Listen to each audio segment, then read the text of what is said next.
Mukunda jewellery హనుమకొండలోని అతిపెద్ద jewellery mart December 14న గొప్ప ప్రారంభం.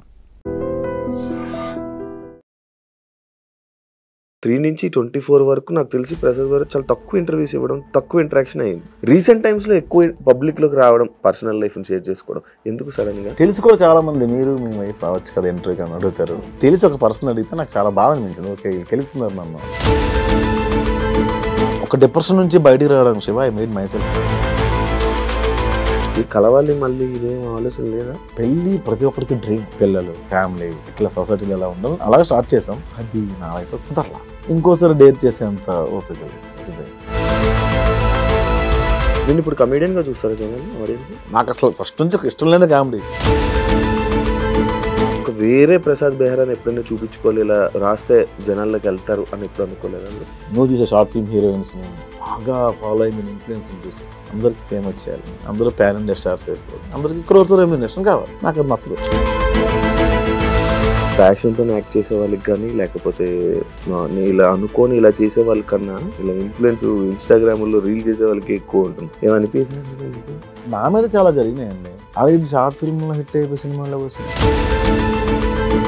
ప్రసాద్ బెహ్రా ఫేమ్ ఉన్న ఒక పర్సన్కి ఒకలా మాట్లాడడం, ఫేమ్ లేని పర్సన్తో ఒకలా మాట్లాడడం మీరు ఎప్పుడు జరిగింది? మీరు ఎప్పుడు చేయలేదు? అది ఒక ఇంటర్వ్యూలో ఒక అతను అడిగారు, అక్కడి నుంచి అది యాటిట్యూడ్ మారింది. మొన్న ఒక అతను ఎవరు వచ్చి పిలిచి పరిచయం చేశారు. నమస్తే అండి అన్న, అర్థం చేస్తుంటావా? భోజనకి వెళ్తాం, రా పెడతాం, భోజనం పెడతాం. ఏం రియాక్ట్ అవ్వాలి ఆయనకి? రాను అని చేస్తున్నప్పుడు ఎలా పడితే అలా చేస్తున్నారు, చిల్లర కంటెంట్ చేస్తున్నారు. ఎక్కడి నుంచి అన్న ఎపిసోడ్లు ఎవరైనా తీసుకో, నేనైనా సరే ఎక్కడి నుండి తీసుకొస్తాను. రెడ్డి గారి క్యారెక్టర్ చేసినాము, ఏదో బ్రాండ్ ప్రమోషన్ చేశాడు ఆయన, ఏదో షాపింగ్ మాల్ ఎంతో 5,000 10,000 ఇస్తారు. దాని కింద కమెంట్ చూసాను, నీ మీద గౌరవం ఉండేది, ఇలాంటి షోరూమ్ని ప్రమోట్ చేయడం వల్ల నీ మీద గౌరవం పోయింది. ఎవరు తింటున్నారు వీళ్ళు? ఇస్తారు ఫ్రీగా యూట్యూబ్లో చూస్తున్నావు, అక్కడ నువ్వు పే చేయట్లా. అంటే మళ్ళీ నాకు అంత ధైర్యం లేదు శివ, చాలట్లేదు. జరుగుతున్నాయి, మేము ఇంటరాక్ట్ అవుతున్నాం, నేను అమ్మాయిలతో కలుస్తున్నాను, బట్ ఏదో ఇంట్లో కలాలు తప్పదంటే ఫోర్స్ చేస్తాను అమ్మ అంటే మళ్ళీ పెళ్ళేది నాకు. కానీ ధైర్యం చాలట్లేదు. ఇలా ఉండిపోతావా? ఏముందిలే ఇంకా అంటే ఇలా ఉండిపోతావా నార్మల్గా? సింగిల్గా బెటర్గా బాగానే ఉంది కదా. అవి ఉండాలి కదా, మనం ఏ ఉండాలి, ఫ్యామిలీ ఉండాలి, అది పద్ధతి, లైక్ ఎలా అంటే బాధ్యతలు ఉండాలి, ఉంటే బాగుంటుంది కదా, లైఫ్ బాగుంటుంది కదా. అలా అనుకుంటున్నావా? అంటే అలా పెళ్ళి ప్రతి ఒక్కరికి డ్రీమ్. నా పిల్లలు అలా ఉండాలి, పిల్లలు, ఫ్యామిలీ, ఇట్లా సొసైటీలో ఎలా ఉండాలి అలాగే స్టార్ట్ చేసాం. అది నా లైఫ్లో కుదరలా. ఇంకోసారి డేర్ చేసేంత ఓపిక లేదు. అది భయం.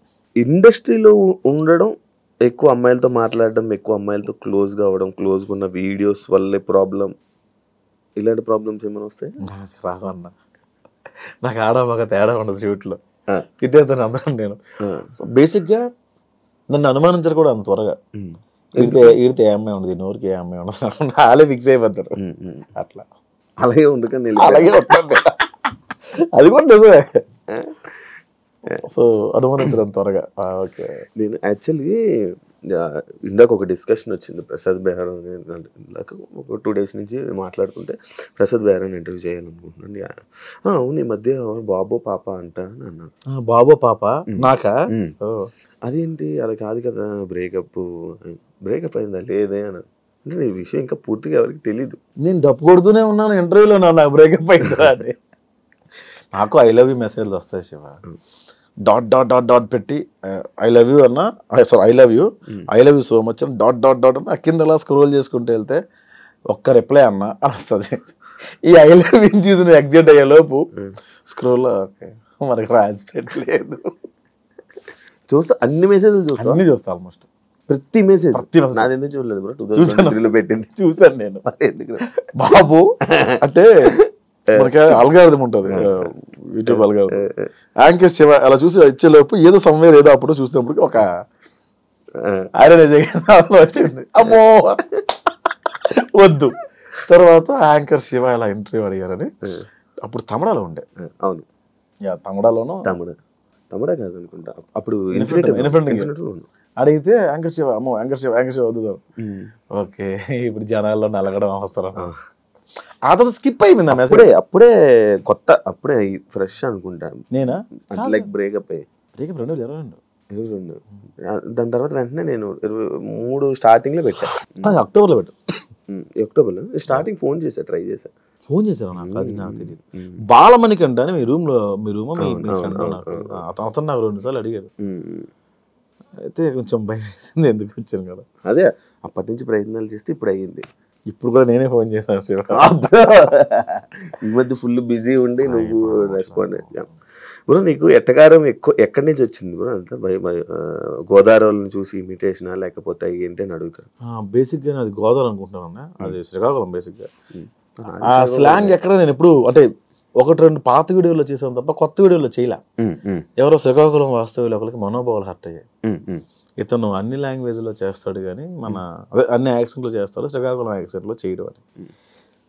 శ్రీకాకుళం యాక్సెంట్ చేయకపోవడానికి కారణం ఏంటంటే, ఇప్పుడు మ్యాక్సిమం నా టీంలో అందరూ గోదావరి బ్యాచ్ ఉన్నారు. వాళ్ళందరికీ నేను గోదావరి నేర్పించడం బెటరా, నేను ఒక్కడనే గోదావరి మాట్లాడడం బెటరా అంటే ఇదే బెటర్ అనిపించింది. సో అదొక రీజన్. రెండోది గోదావరి 3 ఏళ్ళు ప్రాక్టీస్ చేశాం దీనికి కమిటీ కుర్రాలకి. అంతకుముందు నేను గోష్ఠిగా రాసిన కొన్ని సినిమాలు కూడా గోదావరి స్లాంగ్లో ఉండేవి. ఆ గోదావరి అలా అలవాటు అయిపోయి ఆ స్లాంగ్ మా అటకారం కొంచెం అక్కడి నుంచే అబ్బిందేమో. ఇందులో నేర్చుకున్నావా bro 3 years slang? Godavari slang నేర్చుకున్నాను. వంశీ 3 years ముందు నుంచే ప్లాన్ ఇదంతా. 4 years అవుతుంది ఆల్మోస్ట్. ముందే ఫిక్స్ అయిపోయారా బ్రో మీరు ఆ సినిమాకి? ఫస్ట్ ఫిక్స్ అయిన వాళ్ళు నేను ఒకరిని, తర్వాత అందరూ వచ్చారు. లైక్ నీది రోలు రీజన్ ఏంటి బ్రో నిన్ను తీసుకోవడానికి? రీజన్ నాకు తీసుకుంది పెద్దోడి క్యారెక్టర్ తీసుకోవాలి. నన్ను ఏవన్న ఒక క్యారెక్టర్ ఉంటుంది, సుధాకర్ అని ఏవన్న క్యారెక్టర్, దానికి తీసుకున్నారు నన్ను.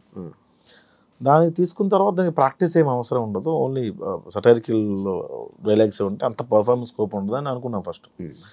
కాలక్రమేణా ప్రొడక్షన్ మారుతున్న కొద్దీ పెద్దోడైన క్యారెక్టర్ ఉందని కూడా నాకు తెలియదు.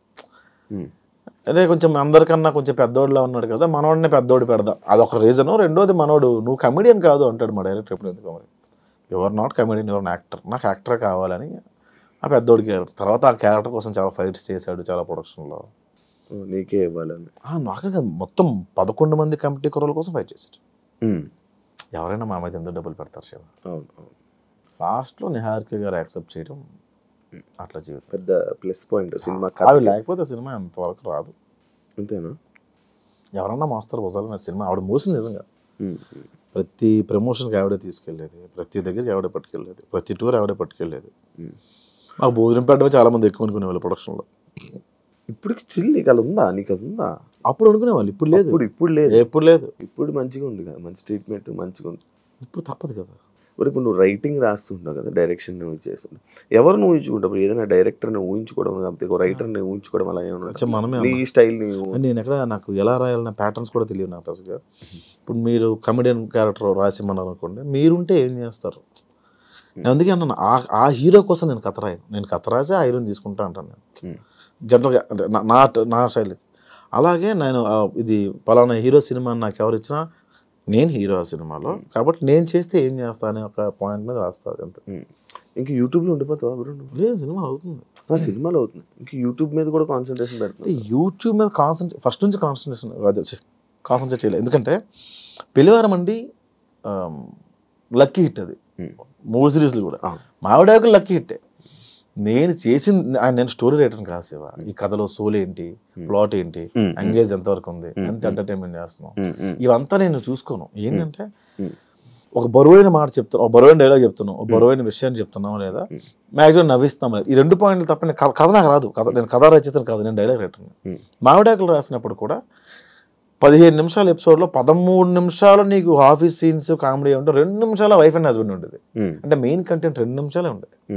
మిగతా అంతా 13 నిమిషాలు ఆడిని ఏదో అన్నా, నన్ను ఏదో అన్నా, ఇదే ఉండేది. లైఫ్లో కూడా సొల్లే ఎక్కువ ఉంటుంది, సీరియస్నెస్ ఎక్కువ ఉంటుంది. అదే చూపించాలి లైఫ్లో. సొల్లే సొల్లే కదా. ఉదయం నుంచి మీరు ఏం చేశారు? నేను ఉదయం లేచి బ్రష్ స్నానం చేసి వెంటనే భగవద్గీత చేసి యోగా చేసిన తర్వాత 2 శివకార పుస్తకాలు తిరగేసి అక్కడ నుంచి న్యూస్ చూసి, ఆ తర్వాత ఆఫీస్కి వచ్చిన తర్వాత ఇక్కడ వర్క్స్ అని చూసి, రేపు వర్క్ ఇంత లేట్ చేయలేదు కదా మీరు. ప్రసాద్ గారు ఇంటర్వ్యూకి వస్తున్నాడా, ఇంత లేజీగానే వచ్చారు. సో ఇప్పుడు దాకా మీరు చేసింది ఏంటి? ఉదయం నుంచి 3:30 దాకా చేసింది సొల్లే కదా. 3:30 నుంచి 4:30 దాకా ఒక పని చేశారు మీరు. మళ్ళీ 4 తర్వాత ఏంటి? మళ్ళీ సొల్లే. సో 24 గంటల్లో మీరు గంటే మీరు పని చేశారు, మీరు అంతా సొల్లే కదా. సో నేను అదే చెప్పేవాడిని, మీ 15 నిమిషాల ఎపిసోడ్లో 13 నిమిషాలు సొల్లే ఉంటాయి. కానీ సొల్లే ఇంట్రెస్ట్ కదా జనాలు అదే ఉన్నారు కదా పీపుల్. నేను స్టార్టింగ్లో ఏంటి ఇంత కష్టపడి చేస్తున్నా వ్యూస్ రావట్లేదు అనుకున్నప్పుడు ఒక వీడియో చూసాను. ఆ వీడియో ఏంటంటే బెండకాయ చేయడం ఎలా, అప్పట్లో వంటల వీడియో రాలా, 16 మిలియన్ వ్యూషిప్ ఉంది. బెండకాయ ఉన్నాయి వాడికి రాదా. ఇంకోటి మగాడు తల దువ్వుకోవడం ఎలా, 4 మిలియన్ వ్యూషిప్ ఉంది. ఏమో స్క్రిప్ట్ తీసి పేజీలు రాసి ఎక్కడ మ్యూజిక్కి ఇంత కష్టపడితే రాలా. 40,000 50,000 వచ్చేదానికి వ్యూస్. మగాడు తల దువ్వుకోవడం ఎలా 4 మిలియన్లు ఉంది. ఓ పీపుల్ వాంట్ సొల్లు. ఇప్పుడు నేను సీరియస్ చెప్పాను అనుకో, అన్న కథ ఎవడ కావాలన్నా, కామెడీ లేదు కామెడీ పెంచి అంటారు. మొత్తం కామెడీ పెట్టిన క్రింజ్ కామెడీయా, కథ ఏంటి లేదు అంటారు. ఫస్ట్ నేను కమెంట్స్ చూడడం మానేయాలి. కామెంట్ పట్టించుకుంటా ప్రతి అంటే పెళ్లివారం అని రాసింది ఆడియన్స్. వాళ్ళు అర్థమైంది విరాయిస్తే నీకు లవ్ స్టోరీ ఉంది ఇక్కడ అర్థమైందంటే అవునా ఓకే నెక్స్ట్ ఎపిసోడ్ విరాయిస్తారా లవ్ స్టోరీ. జేసీని ఇప్పుడు కొడతావు నాకు తెలుసు, జేసీని కొట్టాలా, నెక్స్ట్ ఎపిసోడ్ జేసీని కొట్టాలి. ఈ 5 రోజులు మొత్తం ఆడియన్స్ కింద కామెంట్స్ తీసుకుని కదా పెళ్లివారం అంటే అంతా అదే. పెళ్లివారం అండి ఈ మధ్యన బాగోట్లేదు, 7 ఎపిసోడ్ వేసాను సీజన్ 3 అట్లా. ఇప్పుడు ఫైనాన్షియల్గా అంతా హ్యాపీ హ్యాపీ అంటే ఫ్రమ్ అంటే యూట్యూబ్ నుంచి ప్రాంప్ట్ ఉంటుంది గురు నిపుణటం నుంచి. సినిమాలు కొంచెం లేట్ అవుతాయి బట్ ఓకే. ఫైనాన్షియల్గా మంచిగా స్టేటస్ బాగుంది. ఇల్లు కొనుక్కున్నారా? మాది పల్లెటూరు, గవర్నమెంట్ ఇచ్చిన ల్యాండ్లో గిల్లు అవుతుంది కన్స్ట్రక్ట్ చేసుకున్నాను. ఇక్కడ హైదరాబాద్లో లేదు అంత సంపాదించలే అంటే ముందు బొక్కలు కప్పుకోవడానికి సగం అయిపోయింది. చాలా అప్పులు ఉండేవన్నీ తీర్చుకోవడానికి సగం అయిపోయింది. తీర్చేసుకున్నాం మొత్తం. ఇప్పుడు బిగ్ బాస్కి వెళ్ళి 40-50 వచ్చింది అనుకుంది ఎగ్జాంపుల్, ముందు అప్పులు తీర్చుకోవాలి కదా. 50 వచ్చింది ఏం చేసి ఇల్లు అంట, ముందు బొక్కలు ఉన్నాయి కదా. ఏం నేర్చుకున్నప్పుడు కొత్తగా నువ్వు ఇండస్ట్రీలో? ఏం నేర్చుకోలేదు. రాత్రి తాగి ఉదయం మర్చిపోవడం. యాక్చువల్ నెక్స్ట్ టాపిక్ నాది తాగుడు గురించే. మొత్తం అదే మర్చిపోయి మళ్ళీ తాగుతావు. రేర్ అంటే ఎవ్వరు లేకుండా నేను మాత్రమే ఉంటుంది జనాలకు వెళ్ళి. అది నేను అది టాలరేట్ చేయను, అవతల నేను ఎంజాయ్ చేయలేను.